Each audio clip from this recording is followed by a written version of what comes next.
লেবু রে লেবু, তুই টক হবি তবু সবাই তোকে খেতে চায়। কেন জানো? কারণ তুই ছোট্ট হলেও কাজের বড় ভাই। সকালে গরম পানিতে লেবু দিলে শরীর বলে ধন্যবাদ ভাই, হজম ঠিক, চেহারা উজ্জ্বল আর ভিতরে ফ্রেশ ফিল।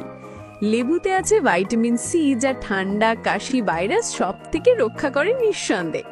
লেবুর টক রস খাবার হজমে সাহায্য করে, পেট বলে আহা কি আরাম রে। লেবুর ভাইটামিন সি ত্বককে করে উজ্জ্বল, দাগ কমায়, চেহারায় আসে লেবুর লাইট। লেবুর পটাশিয়াম আর অ্যান্টিঅক্সিডেন্ট রক্তচাপ আর কোলেস্টেরল রাখে কন্ট্রোলে।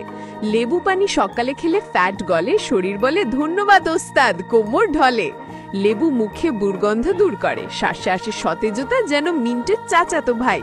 লেবু পানি শরীর পরিষ্কার করে, ভেতর থেকে করে একদম চকচকে, যেন ডিটক্স হিরো। ভাত, মাছ, স্যালাড যেখানেই যায় লেবু বলে আমি টেস্টের রাজা ভাই। লেবুর শরবত মানে গরমে তাজা স্বস্তি, ঘাম শুকায়, মন হাসায়, গলা ঠান্ডা করায়।